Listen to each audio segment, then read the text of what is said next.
Chapter 28. Sirius looked at the man and summarized his feelings on the subject. What? Harry sighed in sadness. It was the prophecy getting out, wasn't it? The man occasionally known as David Munro nodded. What? Sirius said, not following that at all. Please, for all the slow people in the room like me and the Death Eater. What? Speak for yourself, Lord Black, the Death Eater known as Alan Weston mumbled. Sirius just stared at the Death Eater, daring him to give Sirius a reason to curse him. When Frank Longbottom let the prophecy get out, he opened the door for people to send Neville presents. Bloody hell, Harry said, thinking back to his talk with Albus. Why didn't anyone question it when a 7-year-old managed to cast an expansion charm in his backpack? It only made it that much harder to notice an old diary mixed in with all the other books. The healthy, pleasant version of Tom Riddle shrugged. He was the chosen one! Oh, that's rich, Harry darkly chuckled. Coming from you. So this guy ate Neville? Sirius asked as he pointed at Tom and looked at Harry. Tom waited for Harry to clarify, uncertain just how much Harry knew. Metaphysically, yes, Harry said with a nod. The Horcrux in the diary leeches the soul and life force from a naive and innocent child, and presto, new physical body in the real world, for the Horcrux to inhabit while little Neville's body gets cold and dies. Sirius was still keeping his distance and pointing at the man. I thought you said the diary had a teenage Tommy Jr. Harry was watching Tom display some real emotions. He sprung into the world a teenager, but that was back in, what, 88, so you're about 36 now. Tom made no effort to deny Harry's claim. Instead, he explored another avenue of conversation. You really are from another world, aren't you? Fuck, Sirius swore, still pointing at Tom. Does everyone know about us? First, Albus figures it out. Just the other day we discover Voldemort knows, and now Tom Riddlebottom and his pet Death Eater are giving us shit. What the hell, Harry? Tom Riddlebottom, Harry repeated, glancing at the look of horror on Tom's face. Oh, that name's going to stick, Tom softly mumbled, as long as it's not on a T-shirt. Stop that, Harry ordered. I am having enough trouble reconciling the idea of a child murdering dark artifact with the mysterious fucker fighting the Dark Lord. You don't need to add in humility and a substandard sense of humor. If I may, Tom politely interrupted. I believe the Dark Lord discovered something while dueling you or shortly thereafter. It was then that he began to investigate parallel worlds. His investigation tipped off myself and most likely Albus, but I must say, until today, I didn't believe it was true. Sirius was still pointing at Tom and looking at Harry helplessly. Well, shit! Relax, Sirius, Harry said, shifting his weight while watching Tom.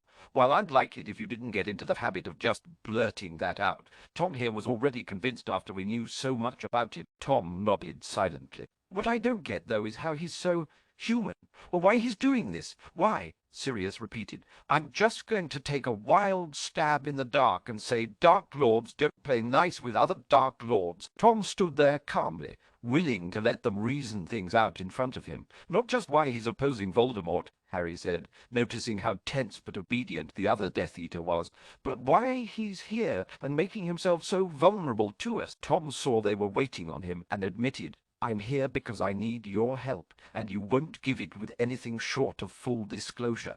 Can we speak freely here and without interruption? I'm willing to tell you nearly anything, but I'm not prepared to extend the same courtesy to Headmaster Dumbledore. Problems with Albus? Harry questioned. Tom shook his head.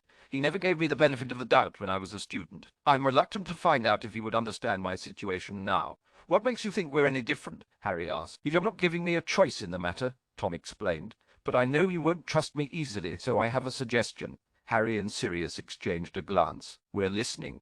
Tom squared his shoulders to address Harry. Are you familiar with the charms of brotherhood? You gotta be fucking kidding me, Harry grumbled in disbelief. You want a charm of brotherhood? Sirius remembered when Harry explained his plan to get one from Albus and wasn't sure how much to read into that fucker, attempting to extract the same from Harry. I'm not willing to condone Veritaserum, Tom argued, and I doubt you would trust the results if I did agree to it.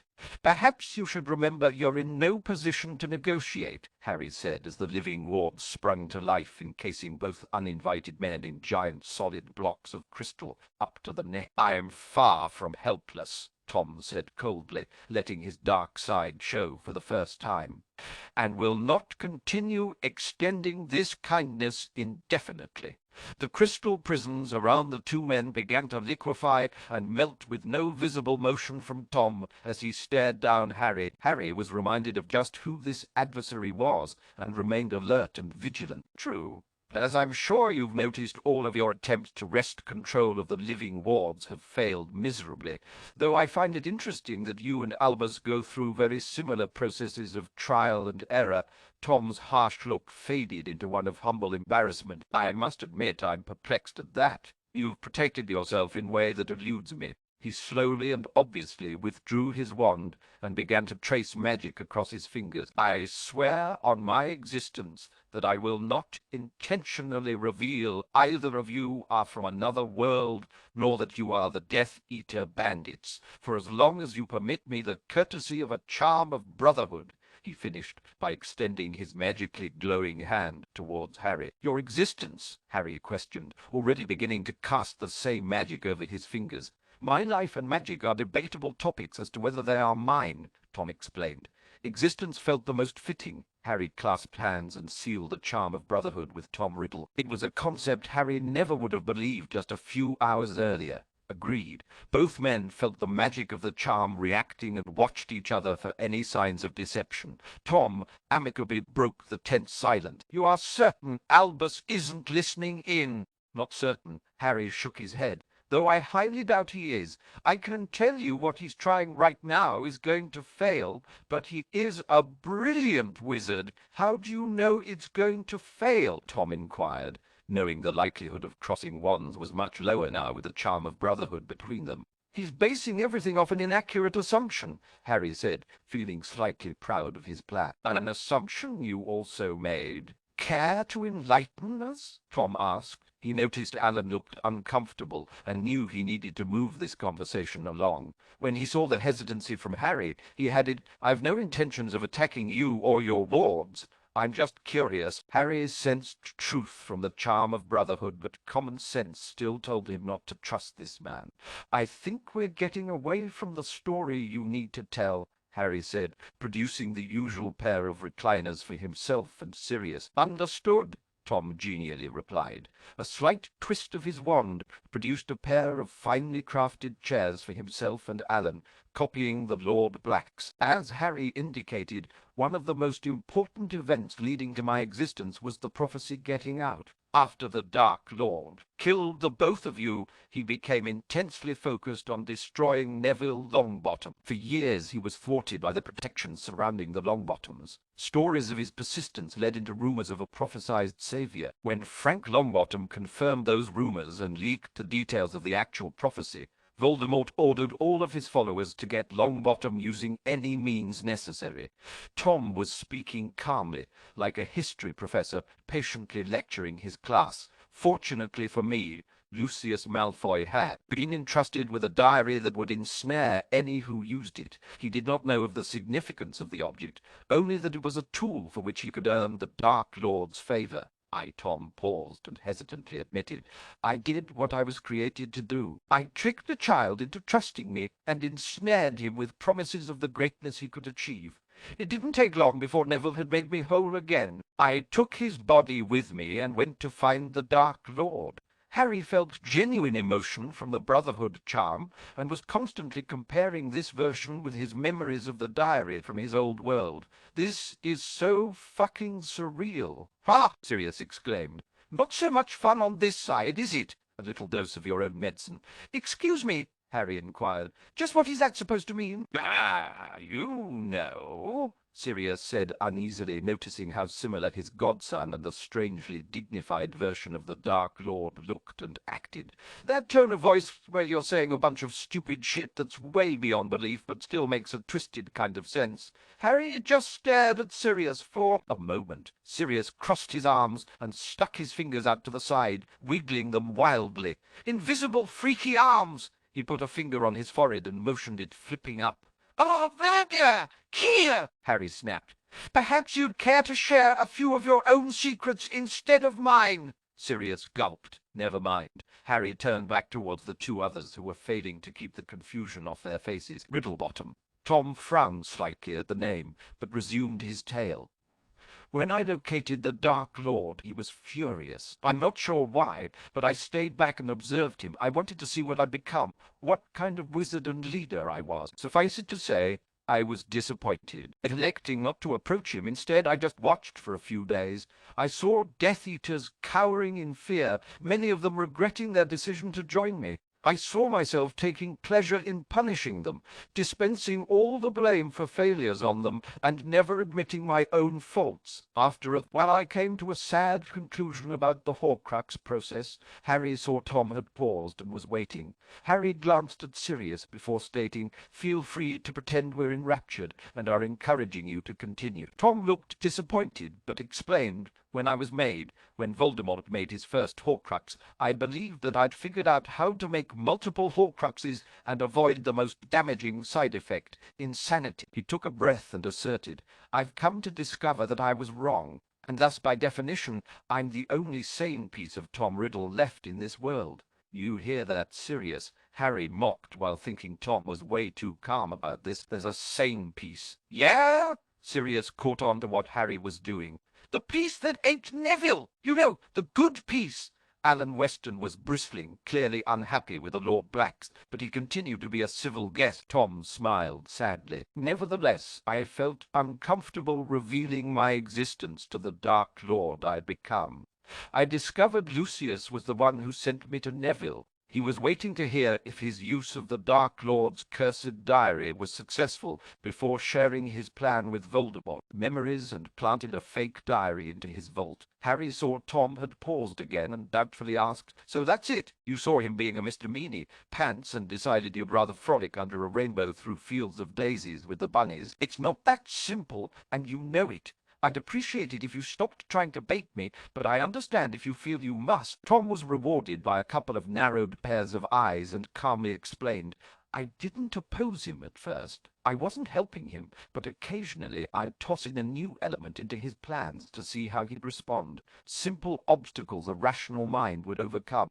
Encourage a little token resistance when he wasn't expecting any. It was months before I accepted a disturbing truth.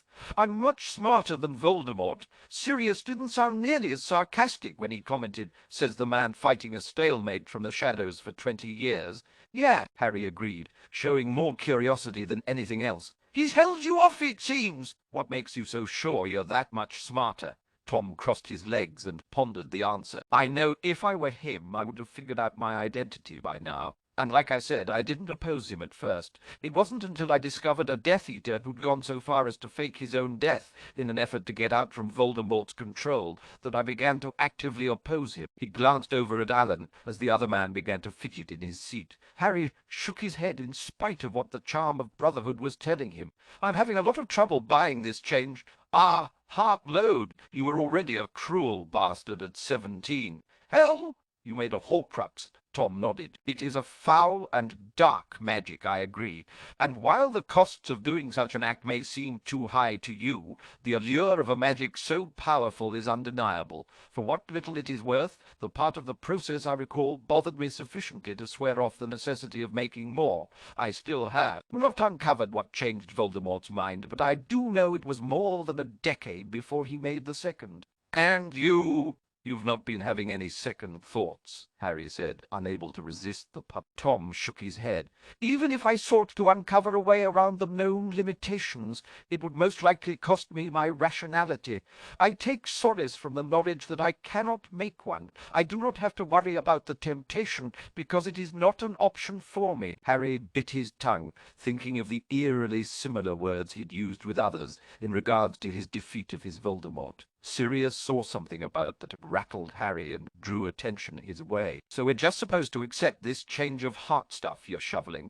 "It wasn't a change of heart or pity for the Death Eater I just met," Tom earnestly answered, as much as it was further disappointment in Voldemort. Here was a man who had faked his death but was unaware of the soul magic in the dark mark.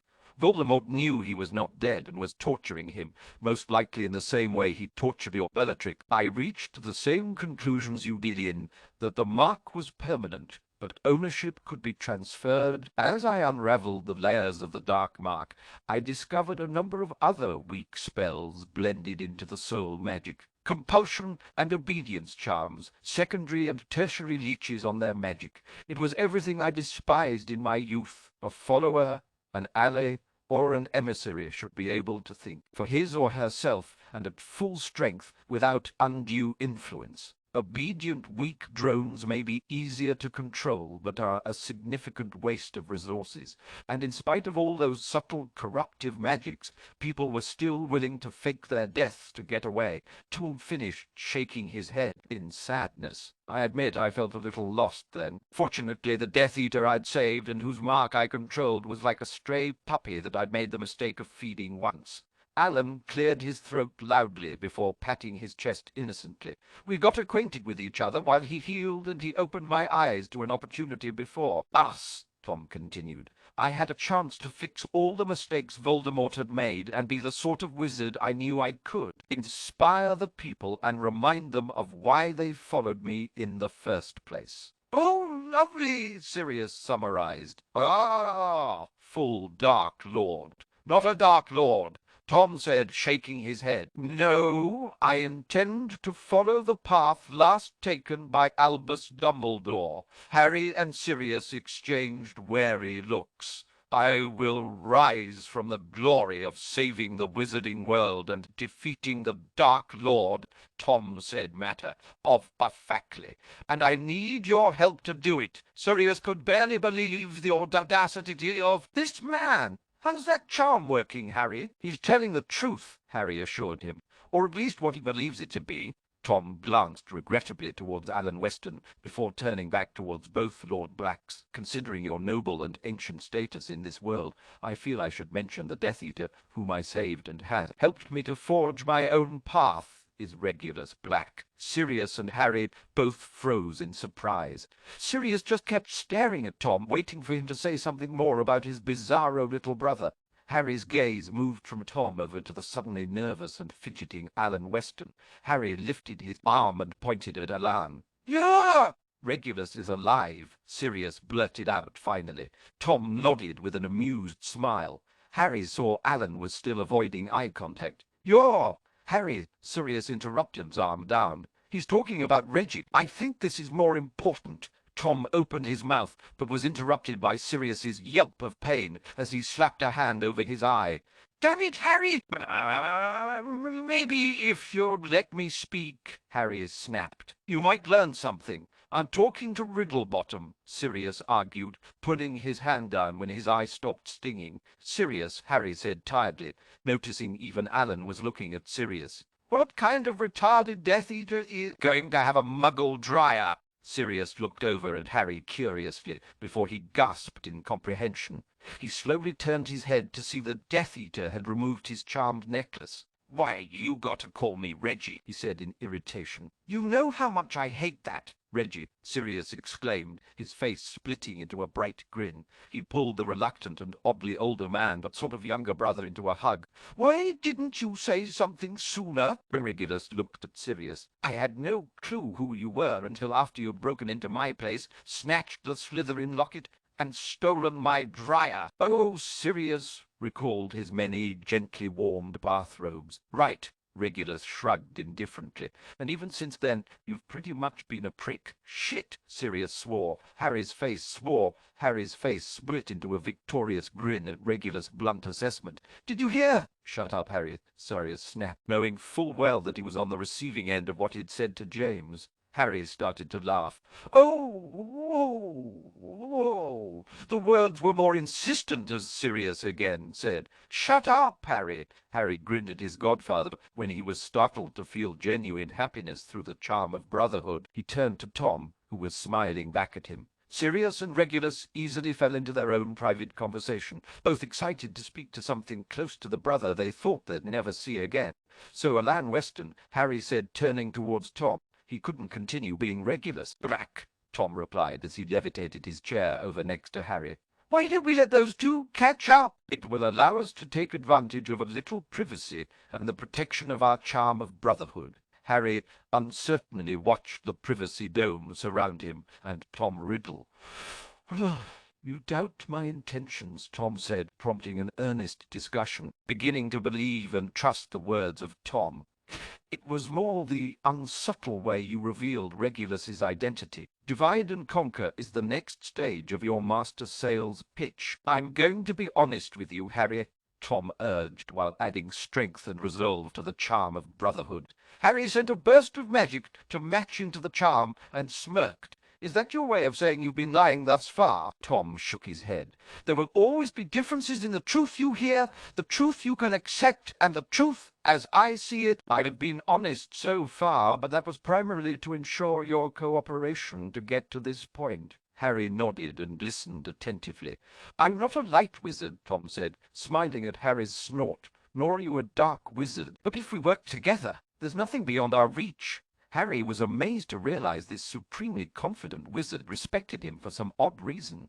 It was most definitely a change from any facet of Voldemort he'd seen before. "I'm not talking about taking the world by force," Tom continued. He paused and considered the possibility. "We'd probably manage that one a lot better than Voldemort has, but I know your conscience wouldn't ever allow it. I'm talking about shaping the world we live in, a revolution known only to us." Harry looked at Tom dubiously. "That sounds like an awful lot of work." Tom laughed. "I've heard the vitriol you spout towards blood superiority and just about everything hereditary in our world. We share views on greatness and the beauty and power of true magic. When Voldemort falls, just about everything standing in our way can be painted with his brush and tainted by his association. The ills of our world can be healed, and our lives can be whatever we make of them. If we work against each other, neither of us would accomplish a fraction of what we could. By working together, Albus Dumbledore's time has passed. It's our turn, Harry." Harry was beginning to see a side of Tom Riddle that would attract others. He was a man with a vision and the power to back up his words. "You seem to be presuming an awful lot." Tom looked off into the distance. "If a junkie could foresee what his life would be, if he could see what he would look like at his worst moment, do you think he would ever take that first hit? Knowing where it would lead him, would he ever stop?" "Voldemort's not a junkie," Harry argued. "No," Tom agreed, "but he's not who I want to be. Voldemort is the madness. I am the man. That's not someone I'll ever allow myself to be, and I hope it's not someone you'll ever let me become. The Brotherhood charm was as strong as ever," Harry clarified. "You want me to be your dark magic nanny? You really infuriate Albus, don't you?"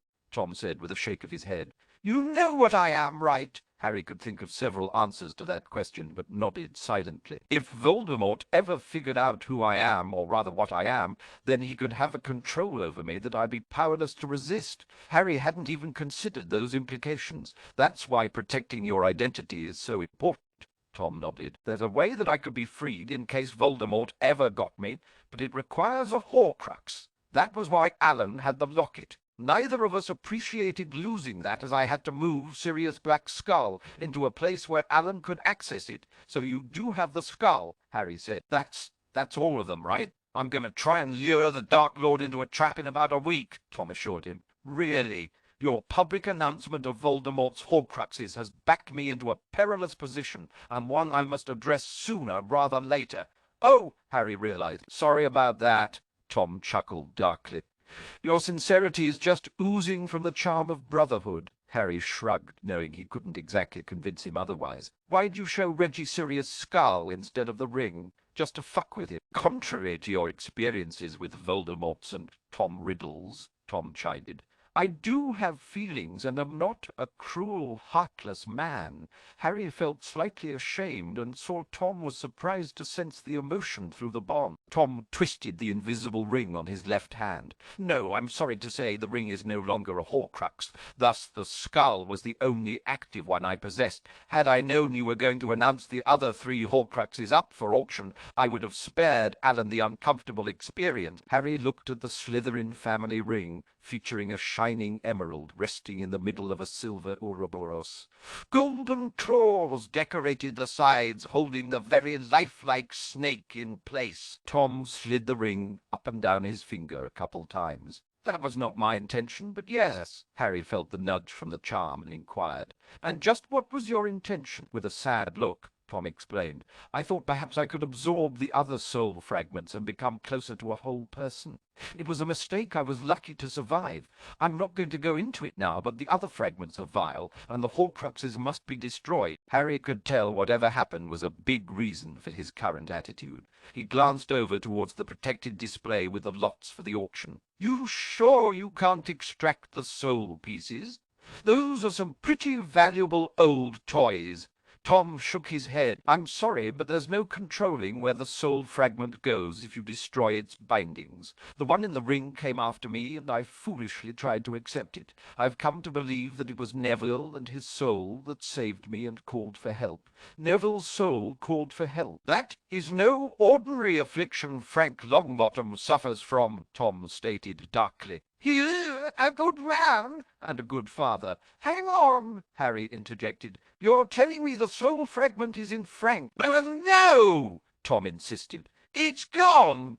I made certain of that. But it didn't go quietly. You fuckers are sons of bitches, ain't you? Harry said, recalling the Horcruxes he'd destroyed.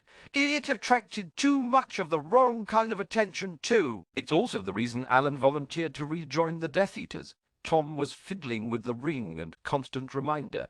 Even the ring hated it. It's my understanding that the ring rejected Voldemort when he put it on, and for that reason, to spite it, he turned the ring into a Horcrux. It doesn't seem to mind you, Harry commented. Tom shrugged. I suspect it trusts me about as much as you do. It refused me the lordship of the Slytherin line, but recognizes me as the head of the family. Speaking of Slytherin, Harry questioned, how do you plan to reconcile our differences on pureblood supremacy? Differences? Tom said. I assumed we shared somewhat similar ideas on the value of blood. He saw Harry's frown and added, Voldemort's only using the pureblood agenda as a means to an end. I believe preserving the ancient bloodlines are important, particularly the genetic gifts and familial magics, but I could care less whether your parents, grandparents, and great-grandparents were all purebloods or not. You don't care. Harry, my magical relatives were all inbred, weak idiots. My mother was 2 steps from being a squib, but as soon as some fresh blood was introduced to such a noble and ancient bloodline, even Muggle blood, Tom trailed off and shrugged. The truth is that the most powerful politically, financially, and sometimes magically tend to flock to the pureblood banner. A necessary evil Voldemort is all too eager to exploit. In the world after his fall, we can oppose issues of purity by associating them with him. So you oppose it? Harry clarified. Tom shook his head. I believe in the importance of history, families like the Potters or the Blacks. You're the result of a Muggle born added to the Potter line, a half-blood like myself. Blood purity doesn't matter, but the bloodlines do. That doesn't sound very much like your most famous ancestor. Tom looked up sadly. He lived in a very different time, and I suspect history has not been kind to the Slytherin legacy. I know you've mocked the unchecked hereditary seats in the Wizengamot. Maybe it's time to catch up to 14th century Muggles and institute a House of Commons for elected Wizengamot seats. Harry looked at Tom warily. This is your private little revolution. I like to think of it as our revolution. Intelligent, rational wizards like us should be able to agree on mutually beneficial changes. Yeah, Harry said. It still sounds like a lot of work. Tom wore a predatory smile. Don't worry. I've got ambition enough for both of us. Harry let out a small sigh. So what kind of help are you looking for? Tom looked up hopefully. I'm not saying you're getting it, Harry diplomatically offered. Just wondering what you want from us. Nothing life-threatening, Tom assured him. But I need all of the Horcruxes destroyed before I can kill the Dark Lord. Correct me if I'm wrong, but that sounds suicidal. A ghost of a smile crossed his face. Forgive me. I need all of the other Horcruxes destroyed. Then when I kill Voldemort, I can capture what remains and lock it away. Lock it away, Harry repeated skeptically. Tom nodded sadly. As long as I exist, he can't move on. He'll be powerless, bodiless, and locked in a prison of my own design. But he will exist. Harry frowned. I'm not a fan of imprisoning Voldemort. He's a bloody, tricky bugger, even if he is insane. The only other option is, as you said, suicide. Tom turned to face Harry and showed his dedication to survival. And I'm not willing to accept that. Harry got the message loud and clear, but didn't have to like it. So that's it. You just want us to give you our priceless little toys so you can break them. You're not asking us to back you up when you fight him. No, I don't need physical assistance, but I do need your help with legitimacy. Makes sense. Tom nodded. David Monroe, renowned for his skills at healing the mind, suddenly overpowering and destroying the Dark Lord would be hard for many to believe. But when I mention that my good friend Lord Harry Black has been known to keep me on my toes, then it's far less surprising that I defeated Voldemort. Bugger, Harry said. I knew beating the crap out of him in public was going to come around to bite me in the arse. Tom smiled. If you want, I'm willing for you to have played a large role in the defeat of Voldemort, but I get the feeling you do not wish for the fame or the glory. It's going to earn Alan some recognition and amnesty. Perhaps Sirius would like an Order of Merlin 3rd class. Harry looked over and saw Sirius smiling brightly while Regulus was rolling his eyes. Maybe, maybe not. Tom saw Harry's eyes wandering and cancelled the privacy dome surrounding them. So do we have an agreement? You provide the Horcruxes and validation while I handle all the other pesky details. Harry pretended to slowly nod before stopping. No, Tom asked in surprise. Sirius and Regulus walked over. Reggie gave me most of the highlights. Destroy the Horcruxes, kill the Dark Lord. He claims the whole thing will be over in a matter of days. Regulus looked like he didn't mind the unwelcome childhood nickname as much as he had before. Did I hear you right? No. Harry nodded and stood over by his godfather. If we were being nice, I can see us returning the locket to you guys. But we busted our arse for those other two. Padfoot, you were almost killed. And do I have to remind you of all the pussy that damn cup cost you? Sirius nodded in support of Harry, even if he didn't agree with him on this. Harry could tell Sirius didn't care, but insisted. We've invested too much to just give up the Horcruxes for free. This is to end the reign of the Dark Lord. Regulus snapped. This isn't about profit. Harry smirked at Tom. Really?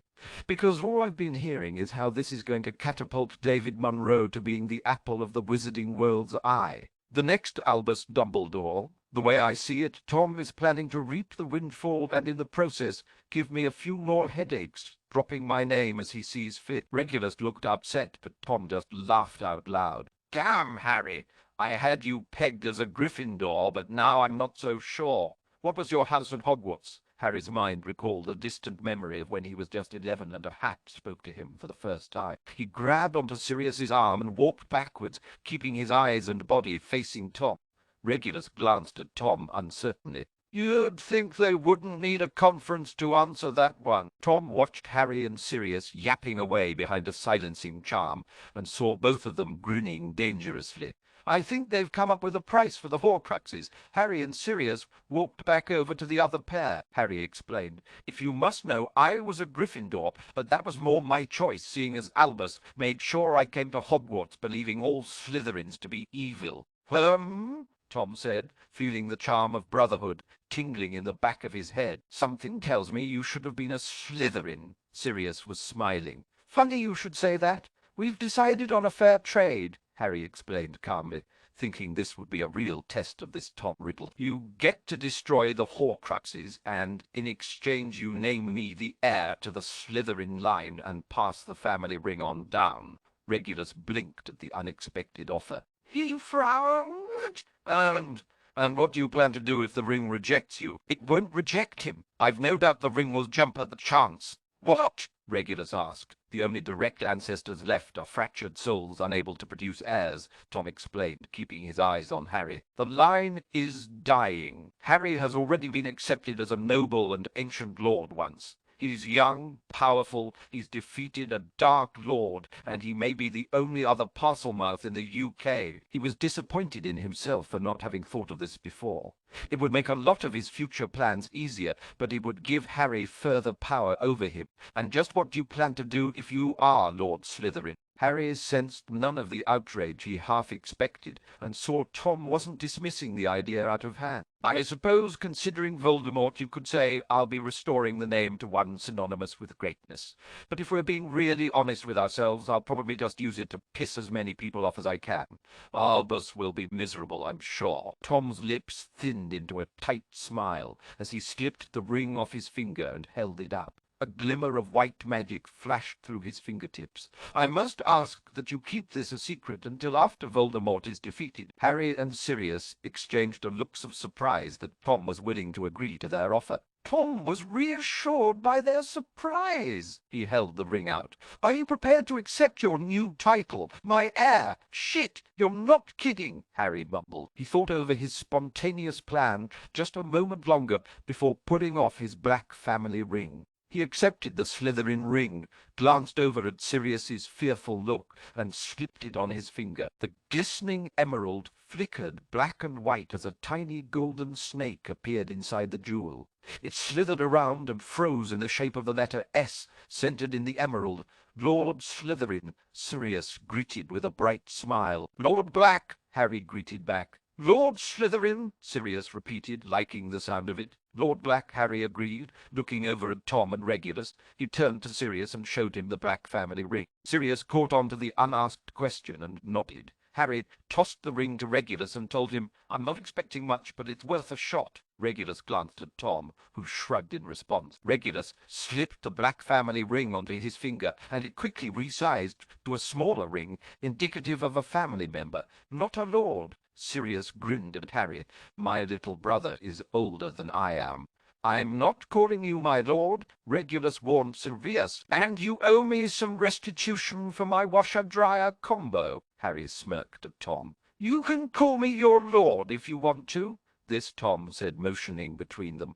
This right here is the reason I hesitated so long. Come on, Padfoot, Harry said, jerking his head towards Regulus and Tom. Let's be nice to our loyal subjects and allow them to kiss their lord's rings. Now that we've finished our business, will you answer a few questions? Tom gently asked. Harry nodded. How did you defeat your Voldemort? Oh, no, I may never answer that one, and certainly not the day we meet. Tom knew he wasn't going to get the answer to that one, but hoped asking it would make Harry more willing to answer others. What made you ask for the Slytherin title? My sorting, Harry fondly recalled. The sorting hat told me Slytherin would help me on the way to greatness. I said no back then, but second chances, right? Tom smiled at unsubtle reminder. Any advice you can give me based on your original world? Sirius answered first. If you got to kill a baby, always use the killing curse. Harry grinned. If you're unsure, it's safe to assume it's a one-time one. Way Portkey, Sirius insisted, is to overestimate your opponent. Trust me, they're always untalented and lucky. And alone. Matching tattoos to easily identify your followers are a must. It never hurts to reveal all your plans and leave your opponents in a complicated death trap. It's safe to assume it worked. No need to stay and watch. If you ever meet a snake named Nagini, just run the other way. Tom looked at Regulus. They're mocking me, aren't they? Picked up on that, did you? Regulus grinned back. Tom accepted the good-natured ribbing as a very positive sign. I don't suppose you'd care to expand on your survival of the killing curse? Care to? Harry repeated. Nope, sorry. Tom nodded. Perhaps then you'll share just how you've managed to keep the living wards uninterrupted. Still haven't figured it out. Tom shook his head. You said I've made an inaccurate assumption. Harry glanced around the room. He turned to Sirius. It might be better to just let them take the display case. That's what I figured. Sirius nodded, thinking of all the tracking and spying charms built in.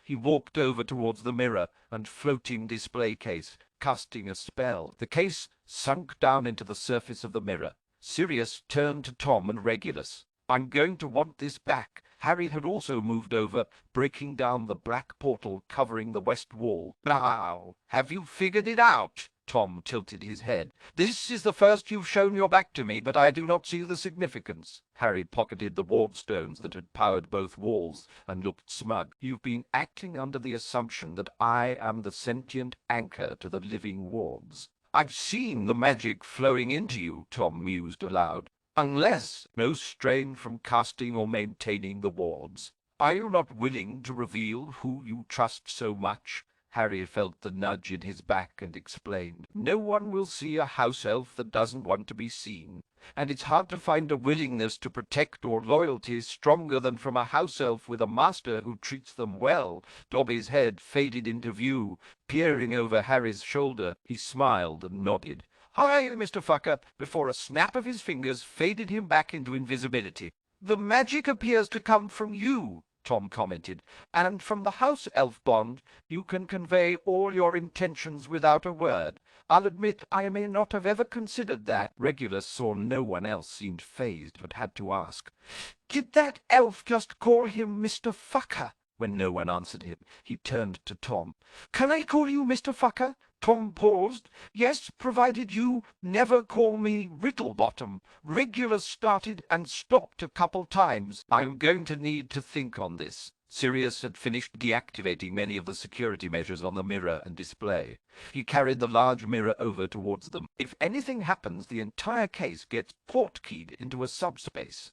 Every layer of the wards contains the same spell with it. He lifted up a small rock. Here's the stone needed to access the subspace and alter the wards. Mind you, there is no off switch. You have to be working the stone while you remove the case. Regulus looked at Tom, assuring him he didn't follow that explanation in the slightest. Thank you, Tom said, pocketing the stone and accepting the mirror. He looked at protections on the mirror. This is an impressive piece of magic. It's nice to see someone applying their mind and talent, really, Regulus asked at the unsubtle jab. You want to go there now? I know how competitive you tried to be with your brother in your youth, Tom chided. And now here's something a lot like him. And he knows wards as well as anyone. And he has warm sheets, Sirius added. Tom sighed as he saw Regulus was nearing another temper tantrum. Harry looked up and warned, You might want to put your necklaces back on, because I'm about to. He was interrupted as the entire building began shaking, and the strength of gravity doubled momentarily. Living wards are down, Harry said, standing up from the rune-inscribed corner of the floor. The faces of David Munro and the unknown other man were back in place just as the front doors whipped open and Albus came running in. Wand up, he swung his arm around the room, surprised to find all four people perfectly healthy and calm. Just a second, Harry said, closing his eyes in concentration. Okay. Portkey and Apparition are down. Relax. What's going on? Good day, Albus, David Munro said, gripping onto the mirror.